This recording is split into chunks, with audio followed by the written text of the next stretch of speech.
Pues se ha hablado aquí de la necesidad de abordar no el trabajo ya de recuperación pues, de especies, sino estamos hablando ya de la recuperación de hábitats, incluso me atrevería de decir de ecosistemas. Y bueno, voy a utilizar un poco el ejemplo de Garajonay, de lo que hemos hecho, para que pueda servir de un ejemplo de algo que desde luego es muy ambicioso y complicado, porque supone pues, solapar diferentes tipos de trabajos, pero que es posible, ¿no? Ya se ha hablado aquí ampliamente de cómo está el territorio, está degradado, alterado por las presiones humanas, históricas y presentes. Y esto también pasa incluso en los sitios de referencia, los sitios mejor conservados, en los parques nacionales, donde el paradigma era conservar lo que había y dejar a la naturaleza que funcionase, ¿no? Aquí tenemos, pues, como veis, desde zonas bien conservadas, pero que con el paso del tiempo nos damos cuenta que no están tan bien conservadas como nos parecía, zonas donde había sido el bosque talado y plantado de pinos,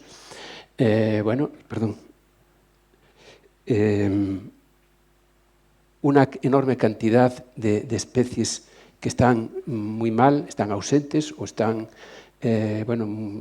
con unas poblaciones muy pequeñas, muy reducidas, y que por tanto no forman parte ya del funcionamiento global prácticamente de los procesos funcionales de ese ecosistema. El problema de las especies invasoras, los incendios y los herbívoros también, y lo que viene ahora, la guinda, ¿no? el cambio climático.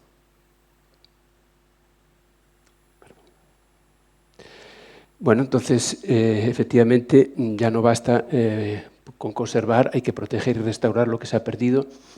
Y bueno, esto, de alguna forma, cuando se redactó el Plan Rector en el año 86, pues de alguna forma había esa visión relativamente global. Y poco después, en esos años, se empezó a hablar ya en la literatura de estos temas, del concepto de gestión de ecosistemas y de restauración ecológica, ¿no? Restauración ecológica que se definía como un proceso, no una acción puntual, sino de apoyar, no de sustituir, sino de apoyar a la naturaleza y los procesos de recuperación de ecosistemas que han sido degradados. Muestro este ejemplo, que era este gráfico, muy conocido, de Anthony Brashad, donde pues, establecía distintos tipos de recuperaciones asistidas, y se hablaba de la restauración como el tratar de llegar a recuperar el ecosistema original. Sería digamos, el tipo de gestión más completa, y es un poco lo que nosotros tratábamos de hacer. Para este tipo de gestión, lo que hace falta, desde luego, es, y ya se ha hablado aquí mucho, de la comprensión, de la necesidad de conocer lo que se cuece y entenderlo, ¿no? Y esto no es fácil. Puede ser incluso abrumador pensar en la posibilidad de poder controlar todos los factores. Pero sí, digamos, para tranquilidad, sobre todo de los estudiantes que nos van a seguir en el futuro haciendo estas cosas, decir que, sí, las cosas son complejas, pero digamos que hay aspectos que son críticos y no son tantos al final, para poder entender y poner en marcha los trabajos. Y que es necesario establecer lo que queremos conseguir, establecer objetivos, tenerlo claro, esto de las referencias que hablábamos, y de implementar pues, prácticas de gestión adaptativas, o sea, adaptables, de forma que podamos, según funcione mejor o peor, pues ir adaptándolos y corrigiéndolos, ¿no? Para lo cual hace falta unos sistemas pues, de observación, seguimiento y evaluación. Esto es en síntesis un poco lo que es la restauración ecológica en la teoría, ¿no? Pero en cuanto a realmente los rumbos, la experiencia nos está dando que el ecosistema original, eso que eran unos puntos, una nube pequeñita, puede ser realmente bastante grande. Los ecosistemas son dinámicos, van cambiando con el tiempo, son muy heterogéneos espacialmente, y vamos un poco las sucesiones a un rumbo a lo desconocido. Esto es una realidad que es así, hay múltiples trayectorias y también hay un énfasis en lo que es la restauración ecológica, de no pensar solamente en las piezas y pensar en cómo se engrasan o se relacionan entre ellas, lo que sería la estructura, sino la función, algo que ya también se ha comentado aquí. Todo eso forma parte de la restauración. Bueno, pues ahora voy a ir explicando, lo que me dé tiempo, digamos, de niveles de intervención de arriba a abajo según el grado de alteración y según el grado de nivel de intervención que realizamos. Estaríamos en primer lugar, si pensamos que en las zonas naturales, donde pensamos que no es necesario intervenir porque la naturaleza puede funcionar y recuperarse por sí sola, bueno, pues estaría estas sucesiones que se producirían de forma natural, donde iría aumentando la estructura y la biodiversidad, y nuestra función sería, se limitaría a evitar las perturbaciones antrópicas. Bueno, esto parece que le llamamos gestión pasiva.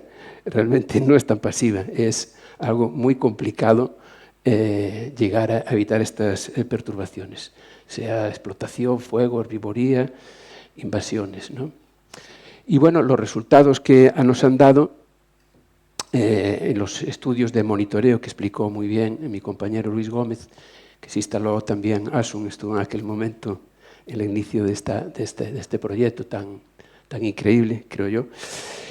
Bueno, pues nos dan cuestiones como que, comparando los distintos tipos de vegetación, según las estaciones de las que hablaba Carlos, lo que se ve es que la biomasa, si la vamos comparando, vemos que no cambia tanto, no ha cambiado tanto. Parece que donde tenemos estos bosques, bueno, pues no ha variado tanto, pero sí donde hay grandes cambios es en zonas que están siendo afectadas. A ver, ¿dónde está aquí el...? Perdonad, ahí está. En las zonas que están entrando en desvitalización, donde tenemos un derrumbe total de la biomasa. Pero sorprendentemente también en las zonas de fallal subarbóreo y fallal brezal arbóreo también hay caídas en la biomasa. No sube la biomasa. Es algo lo contrario. Por esto hablaba de que las trayectorias nos pueden sorprender. Lo que sí, hay un aumento generalizado de las especies climáticas. Vean, por ejemplo, vean la importancia que tiene el brezo, ¿no?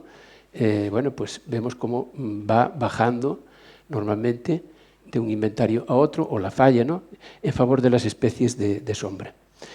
Estos son cambios pues, realmente muy importantes, muy rápidos, y este tipo de monitoreo no nos ofrece información con la nitidez suficiente para detectar lo que ocurre con especies más minoritarias, ¿no?, porque es un monitoreo de tipo sistemático en principio. Pero sí nos da una cierta tendencia a un aumento de las especies minoritarias. Si hacemos este análisis de una forma más detallada, bueno, vemos que el fallal brezal, bueno, pues en el momento del primer inventario, clases diamétricas, o sea, estructura demográfica, vemos cómo es muy diferente lo que ocurre en los diámetros medios, donde dominan las especies heliófilas, pero vemos como que las regeneraciones, los nuevos, pues ya cambian completamente de composición. Y esto, 30 años después, pues bueno, pues se ha agudizado totalmente y bueno, se está viendo ya cómo hay una entrada ya en las clases medias de las... O sea, se está transformando en definitiva esto en un proceso lento, pero de fallal brezal a laurísila. Pero si observamos, esto no se ve bien suficientemente, como lo que ha habido es una reducción de las especies de las clases diamétricas superiores. Y esto es un poco lo que explica la reducción de la biomasa. O sea, que los grandes árboles, de alguna forma, han caído y no ha dado tiempo suficiente todavía a las especies de sombra a alcanzar esos volúmenes, ¿no?, que posiblemente alcancen o puedan ser superiores. En definitiva, como ocurre en otros espacios, no conocemos nuestros ecosistemas. Bueno, me voy a detener en esta cuestión de cómo estudios detallados de especies, lo que ocurre con determinadas especies que están refugiadas en los acantilados, por ejemplo, bueno, pues si se instalan en zonas accesibles, vemos como estos son distintos estados de reproductores, adultos y demás, y regenerados.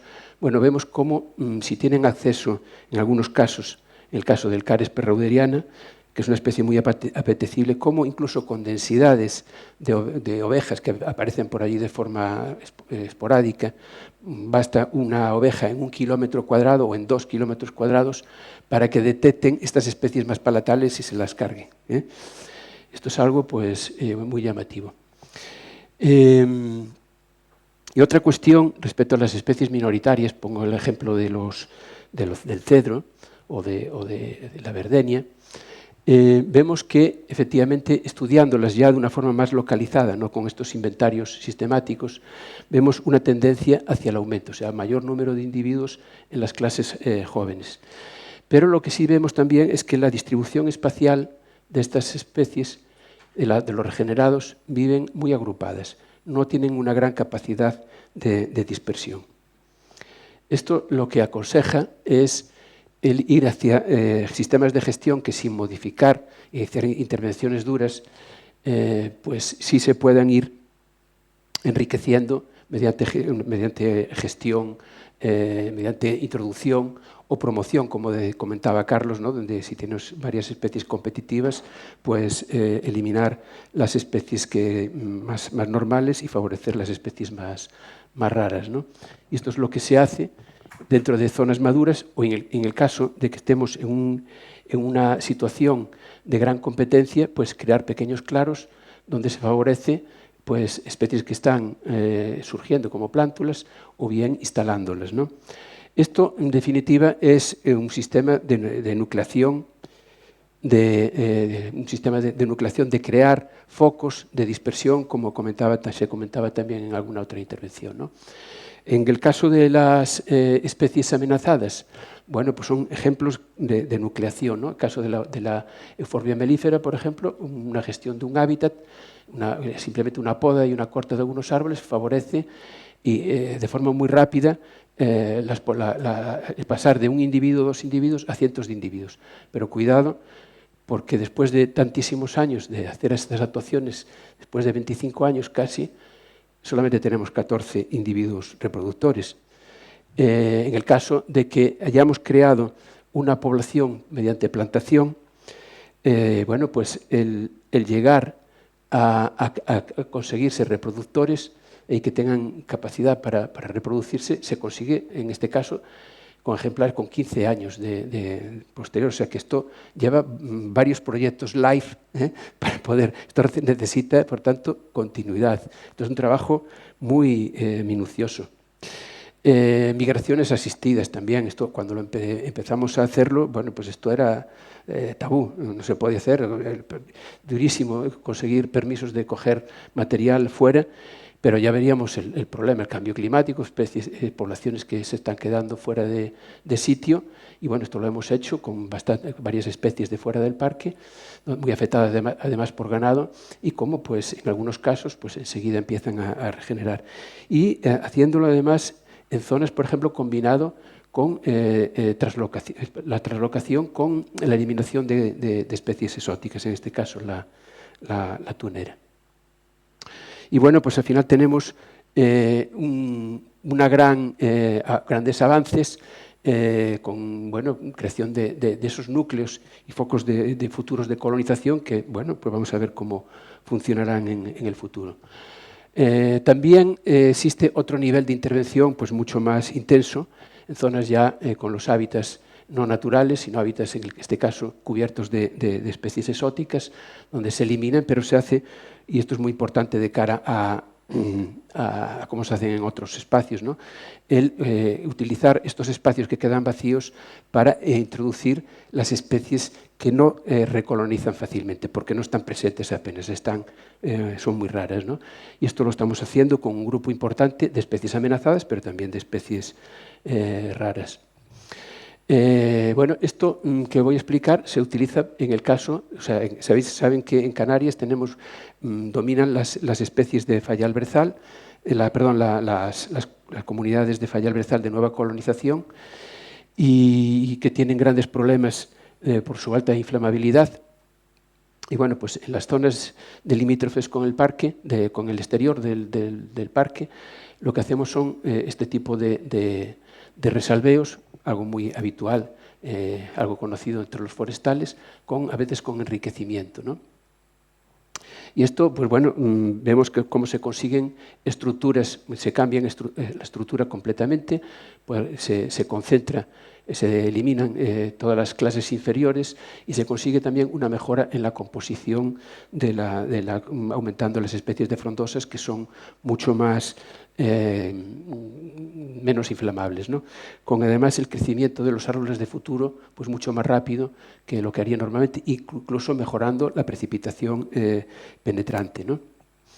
O sea que no todas las intervenciones que se hacen digamos, en cortes de defensa contra los incendios forestales pues son necesariamente negativas. Y este fue un gran proyecto de recuperación, donde el concepto también de la sombra, de utilizar como nodrizas las plantaciones de especies exóticas, en este caso pinares, bueno, pues para aumentar el efecto de facilitación.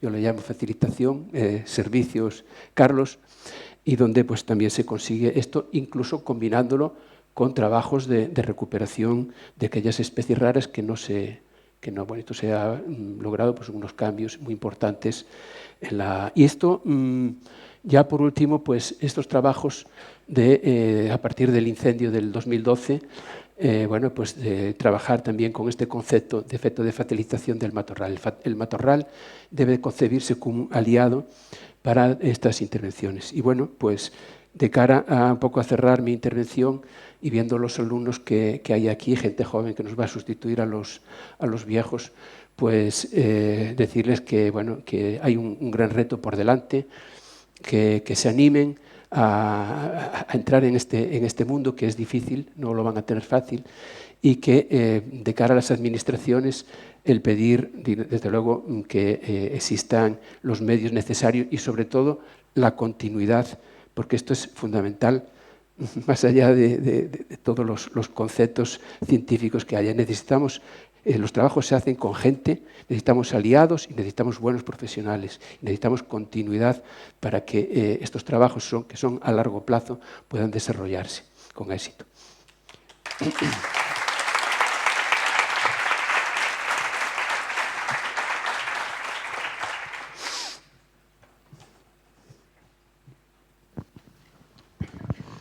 Hola Ángel, una pregunta en relación a los trabajos realizados sobre Euphorbia mellifera. ¿Esos trabajos les han ayudado a ustedes a determinar mejor qué necesidades ambientales y ecológicas tiene la especie? O sea, ¿les han ayudado a entender mejor cómo funciona la especie? Yo creo que esta especie es fácil simplemente con la mera observación y cómo funciona sin grandes estudios, ver lo que necesita. Es una especie que vive en un delicado equilibrio entre las necesidades de luz y sombra, ¿no? Entonces, en nuestras intervenciones, por ejemplo, lo que hemos hecho es, en el caso de sitios que estaban un poco cerrados y donde estaban estas poblaciones sufriendo demasiado la competencia, pues lo que hemos hecho es crear esas condiciones de luz apropiadas, dosificar el trabajo, no pasarse, porque también a veces nos hemos pasado alguna vez y de eso se aprende. Y en el caso de la creación de nuevas poblaciones, que se han creado muchísimas nuevas poblaciones, se hace a través de aprovechar claros que se produzcan de forma natural para introducir la especie, ¿no? Gracias.